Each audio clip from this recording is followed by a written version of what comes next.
है जो सरकार निगमती है, जो सरकार निगमती है, हमारा भाईचारा, हमारा भाईचारा, बहुदान एकता, हमारा टीएससी भाईचारा, हमारा टीएससी भाईचारा, हमारी एकता, हमारी एकता, हमारी एकता, हमारा भाईचारा, हमारा भाईचारा। ये बांटने का सपना, गिराने का सपना पूरा नहीं हो सकता, इस बात को आपको याद रखना। आज जिस तरह से किसान परेशान है, एमएसपी की गारंटी सरकार नहीं दे रही सत्ता बैठ के, जिस तरह से न्यूनतम वेतन सुनिश्चित नहीं है, कोई 300 देता है, कोई 250 देता है, कोई 400 देता है, 250-300 मांगने को भी मानता है। मेरा ये मानना है कम से कम 700 रुपये न्यूनतम वेतन होना चाहिए। इस व्यक्ति के लिए भी 700 रुपये ऐसी अमाउंट है, एक रकम है जिसमें आदमी एक दिन का जीवन ईमानदार से अच्छी तरह से जी सकता है। ये जो टैक्स बढ़ा दिया है, इस टैक्स को कम करना चाहिए। और जैसा मैं आज आपको कह रहा था, हमें पॉलिसी है कि गरीबों के बच्चों को प्राइवेट स्कूल की जगह सरकारी स्कूल में हम लोग प्राइवेट स्कूल में बढ़िया शिक्षा दिला सकते हैं। जब हम ये कानून बना देंगे कि चाहे मुख्यमंत्री हो, राज्यपाल हो, मंत्री हो, विधायक हो, सांसद हो, क्लास 1 का अफसर हो, क्लास 4 का अफसर हो, सबके बच्चे सरकारी स्कूल में पढ़ेंगे, तब सरकारी स्कूल में प्राइवेट स्कूल से ज्यादा बेहतर शिक्षा आएगी, तभी जाके देश में बदलाव होगा। क्योंकि बिना शिक्षा के हम लोग दो दुश्मन को भी नहीं जानते।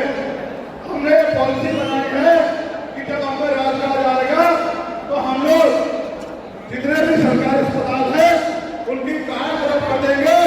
और चाहे मुख्यमंत्री हो, राज्यपाल हो, मंत्री हो, विधायक हो, सांसद हो, डीएम हो, एसपी हो, एएसपी हो, डीएसपी हो, सीओ हो, थाना इंचार्ज हो, कानून हो, तहसीलदार हो, एसडीएम हो, पटवारी, सेक्रेटरी, सरपंच हो, जिला पंचायत का मेंबर हो, कोई भी आदमी हो जो सरकारी सुविधा लेता है, सरकारी तनख्वाह लेता है, या किसान मजदूर हो, सबका इलाज सरकार अस्पताल में होगा।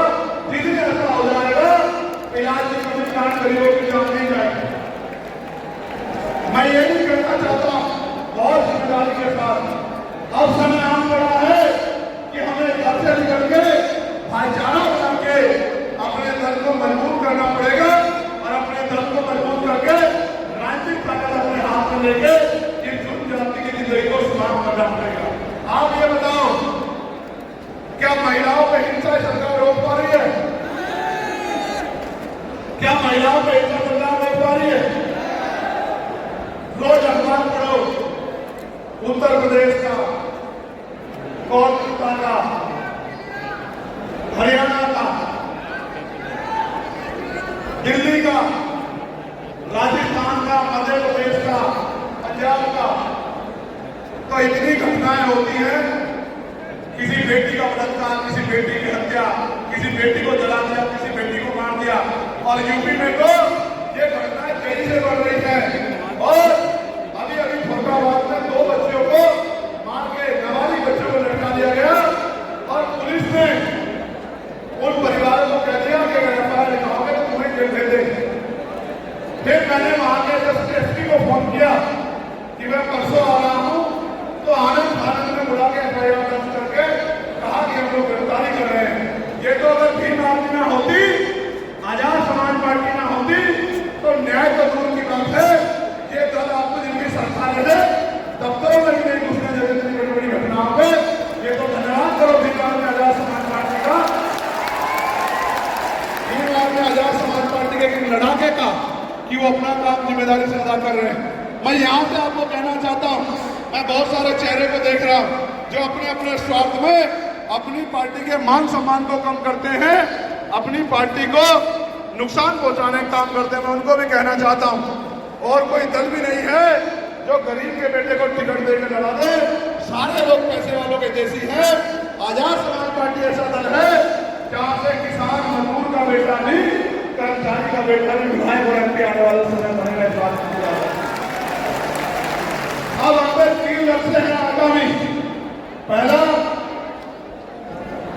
महाराष्ट्र और झारखंड का चुनाव, साथ साथ उत्तर प्रदेश का उपचुनाव, उसके बाद दिल्ली और बिहार का चुनाव। मैं वहां के पदाधिकारियों से, नेताओं से, वहां के प्रभारियों से, अध्यक्षों से सबसे कहना चाहता हूं, अब परीक्षा का समय नहीं रहा, अब आपको मैदान में उतरना पड़ेगा। अब कोई रास्ता नहीं बचा। अगर राजकाज चाहिए, अपने लोगों का भला चाहिए, तो फिर मैदान में उतरने के लिए तैयार हो जाओ और गांव-गांव जाके लोगों को जागरूक करने का काम करो। और अगर आपने ऐसा नहीं किया तो धीरे धीरे सरकारें कब इस देश को बेच के निकल जाएंगी, हमें ये भी नहीं पता लगेगा कि कितने करोड़ का कर्ज सरकारों ने लिया था। महिलाओं पे हिंसा रुके, कि हमारे महापुरुषों का सपना था। बाबा साहब अम्बेडकर ने कहा किसी भी देश की तरक्की महिलाओं की तरक्की से नाम है। हम अपने महापुरुषों के सपने को पूरा करने के लिए काम कर रहे हैं। मैं आपसे अपील करना चाहता हूं, ऐसे मुट्ठी बंद करो, ऐसे दोनों हाथ आगे मुट्ठी बंद करो, ऐसे दोनों उठाओ, दोनों एक आदमी, दोनों उठाओ हाथों से, दोनों एक नहीं, दोनों दोबारा दोनों हाथ उठाओ ऐसे। क्या हम इस देश में राज के लिए तैयार हैं? जो मांगे हमने उठाई हैं, अगर सरकार उन पे गौर नहीं करेगी तो क्या आप लोग संघर्ष के लिए तैयार हो? क्या आप अपने अधिकारों को बचाने के लिए मैदान में आने के लिए तैयार हो? तो हम सरकार को नवंबर तक का समय देते हैं। कितना समय? ये सितंबर चल रहा है, अक्टूबर तक का समय हम लोग देते हैं। नवंबर में हम लोग पार्टी की राष्ट्रीय समिति की मीटिंग बिठाकर दोबारा से तय करेंगे। अगर सरकार ने हमारी मांग नहीं सुनी तो इन मांगों पे हमें अगला स्टैंड क्या लेना है, ये पार्टी जो है नवंबर के पहले दूसरे हफ्ते में बैठ के तय करेगी कि अगली कार्रवाई हमारी क्या होनी चाहिए। मैं किसानों को भी विश्वास दिलाना चाहता हूं। मनोज भाई बैठे, किसानों की हर एक समस्या को हल करने के लिए हम लोग संकल्पित है, वचनबद्ध है। मौका आने दीजिए, यहाँ का किसान दुनिया के किसानों से खुशहाल बनेगा, इस बात की मैं आपको गारंटी